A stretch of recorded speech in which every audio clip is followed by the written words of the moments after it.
memisahkan manusia dari Allah. Yang kedua, usaha manusia sia-sia.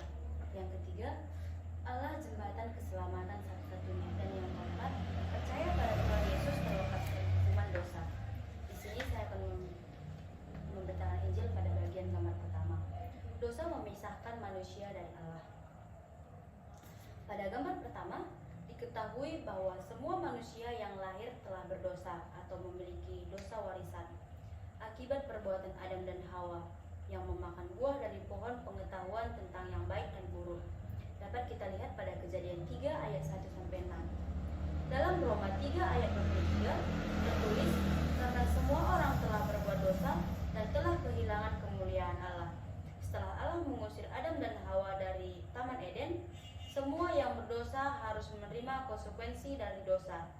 Seperti yang tertulis pada Roma 6 ayat 23, sebab upah dosa ialah maut, tetapi karunia Allah ialah hidup yang kekal dalam keselamatan Kristus. Upah dosa adalah maut, atau mati berarti terpisah dari Allah untuk selama-lamanya. Manusia masih hidup, manusia masih mempunyai keselamatan untuk memperoleh pengampunan dosa. Dalam Ibrani 9 ayat 27 tertulis, dan sama seperti manusia ditetapkan untuk mati hanya satu kali saja, dan sesudah itu dihakimi. Manusia berdosa tidak dapat menikmati hidup kekal, dan berbeda dengan Allah dan terpisah dengan Allah. Manusia dan Allah terpisah oleh lautan api. Manusia karena dosanya dihukum ke dalam lautan api. Tetapi orang-orang penakut, orang-orang yang tidak percaya, orang-orang keji, orang-orang pembunuh, orang-orang sundal, orang-orang tukang sihir, penyembah-penyembah berhala, dan semua pendusta, mereka akan mendapat bagian mereka dalam lautan yang menyala-nyala oleh api dan belerang.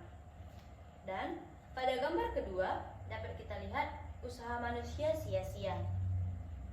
Bisa kita ketahui bahwa manusia berusaha mencapai Allah, berusaha menyeberangi jurang pemisah antara dirinya dengan Allah untuk mencari Allah dan meraih jaminan kehidupan yang penuh kebahagiaan bersama. Allah di sorga melalui amal atau melakukan perbuatan baik demi orang banyak, pendidikan atau melakukan berbagai riset untuk mencapai Allah, melakukan riset untuk mencapai kehidupan kekal, hidup yang baik dan menjadi pengamat agama yang baik. Namun usaha itu gagal. Segala cara yang dilakukan itu sia-sia, disebabkan oleh dosa manusia itu sendiri. Itulah sebabnya keselamatan bukanlah usaha manusia, karena keselamatan adalah pemberian Allah. Dapat kita lihat pada Efesus 2 ayat 8-9. Sebab karena kasih karunia kamu diselamatkan oleh iman. Itu bukan hasil usahamu, tetapi pemberian Allah. Itu bukan hasil pekerjaanmu. Jangan ada orang yang memegahkan diri. Artinya, keselamatan itu hasil karunia Allah kepada manusia yang diberikan oleh Allah. Kita tidak bisa kita jadikan kerjaan sendiri, dan usaha kita hanya akan menjadi sia-sia. Nah, pada gambar ketiga dapat kita lihat Allah jembatan keselamatan satu-satunya. Diketahui bahwa Allah menyediakan jembatan keselamatan satu-satunya supaya manusia bisa menyeberangi jurang pemisah antara Allah dan manusia. Yesus Kristus telah ditentukan Allah menjadi jalan satu-satunya untuk keampunan dosa manusia. Sebab yang sangat penting telah kusampaikan kepadamu, yaitu apa yang telah kuterima sendiri, ialah bahwa Allah Kristus telah mati karena dosa-dosa kita, sesuai dengan kitab suci, bahwa ia telah dikuburkan dan bahwa ia telah dibangkitkan karena pada hari ketiga, sesuai dengan kitab suci pada 1 Korintus 15 ayat 3-4. Dosa manusia ditebus oleh Yesus Kristus. Yesus Kristus mati karena dosa kita, dikuburkan dan dibangkitkan pada hari ketiga.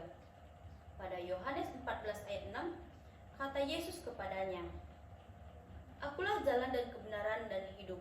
Tidak ada seorang pun yang datang kepada Bapa kalau tidak melalui aku. Dengan demikian, Allah telah menjembatani jurang pemisah dengan dirinya, dengan mengirimkan Yesus Kristus untuk menebus dosa kita di kayu salib. Nah, pada gambar keempat Tuhan Yesus terlepas dari hukuman dosa. Dapat kita ketahui bahwa manusia harus melakukan dua hal agar mempunyai hidup yang kekal dan tidak turut dihukum, atau agar pindah dari alam maut ke dalam hidup.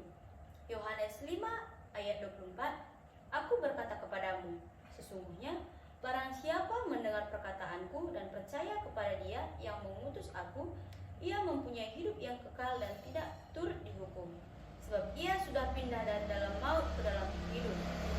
Untuk mendapat keselamatan, manusia tidak cukup hanya mendengar tentang Yesus saja, tetapi kita sebagai manusia harus percaya dan menerima Yesus dalam hidup kita sebagai Tuhan dan Juru Selamat pribadi. Dapat kita lihat pada Yohanes 1 ayat 12, tetapi semua orang yang menerimanya diberinya kuasa supaya menjadi anak-anak Allah, yaitu mereka yang percaya dalam namanya. Setelah kita manusia percaya dan menerima Tuhan Yesus, kita menjadi anak-anak Allah dan mendapat hidup yang kekal. Nah, di sini saya telah menjelaskan pada gambar pertama, kedua, ketiga, dan keempat. Semoga dalam Injil tersebut dan pemberitaan tersebut dapat bermanfaat pada kehidupan kakak sehari-hari. Terima kasih. Shalom. Shalom. Selamat malam Kak. Malam. Di sini izinkan saya untuk memberitakan Injil tentang gambar yang pada buku berikut. Gambar pertama, gambar kedua, ada 4 gambar. Baik, di sini saya akan menjelaskan pada bagian gambar pertama. Dosa memisahkan manusia dari Allah. Diketahui bahwa semua manusia yang lahir telah berdosa atau memiliki dosa warisan akibat perbuatan Adam dan Hawa yang memakan buah dari pohon pengetahuan tentang yang baik dan buruk. Dapat kita lihat pada Kejadian 3 ayat 1-6. Dalam Roma 3 ayat 23 tertulis, karena semua orang telah berbuat dosa dan telah kehilangan kemuliaan Allah. Setelah Allah mengusir Adam dan Hawa dari Taman Eden, manusia yang berdosa harus menerima konsekuensi dari dosa. Seperti yang tertulis dalam Roma 6 ayat 23, sebab upah dosa ialah maut. Tetapi karunia Allah ialah hidup yang kekal dalam Kristus Yesus, Tuhan kita. Upah dosa adalah maut atau mati, berarti terpisah dari Allah untuk selama-lamanya. Selama manusia masih hidup, manusia masih mempunyai keselamatan untuk memperoleh pengampunan dosa. Dalam Ibrani 9 ayat 27 tertulis, dan sama seperti manusia ditetapkan untuk mati hanya 1 kali saja, dan sesudah itu akan dihakimi. Manusia berdosa tidak dapat menghakimi hidup kekal, yang berbeda dengan Allah dan terpisah dengan Allah. Manusia dan Allah terpisahkan oleh lautan api. Manusia karena dosanya dihukum ke dalam lautan api.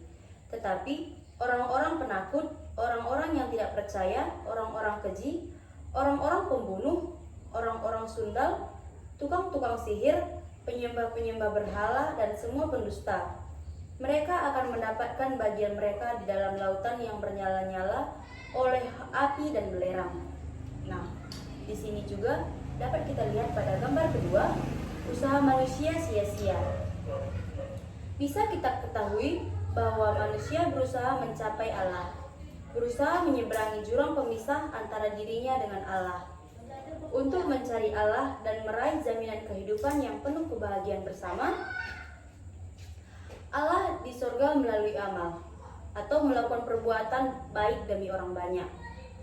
Pendidikan, lalu melakukan berbagai riset untuk mencapai Allah, melakukan riset untuk mencapai cara hidup kekal. Hidup yang baik menjadi penganut agama yang baik, namun usaha itu gagal. Segala cara yang dilakukan itu sia-sia disebabkan oleh dosa manusia itu sendiri. Itulah sebabnya keselamatan bukanlah usaha manusia, karena keselamatan Allah pemberian Allah. Dapat kita lihat pada Efesus 2 ayat 8-9. Sebab karena kasih karunia kamu diselamatkan oleh iman, itu bukan hasil usahamu, tetapi pemberian Allah. Itu bukan hasil pekerjaanmu. Jangan ada orang yang memegahkan diri.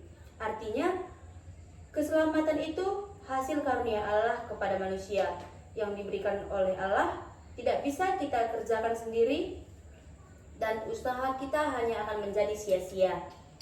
Dan pada gambar ketiga, Allah jembatan keselamatan satu-satunya. Diketahui bahwa Allah menyediakan jembatan keselamatan satu-satunya supaya manusia bisa menyeberangi jurang pemisah antara Allah dan manusia. Yesus Kristus telah menentukan Allah menjadi jalan satu-satunya untuk keampunan dosa manusia. Sebab yang sangat penting telah kusampaikan kepadamu, yaitu apa yang telah kuterima sendiri, ialah bahwa Kristus telah mati karena dosa-dosa kita, sesuai dengan kitab suci, bahwa ia telah dikuburkan, dan bahwa ia telah dibangkitkan pada hari yang ketiga, sesuai dengan kitab suci pada 1 Korintus 15 ayat 3-4. Dosa manusia ditebus oleh Yesus Kristus.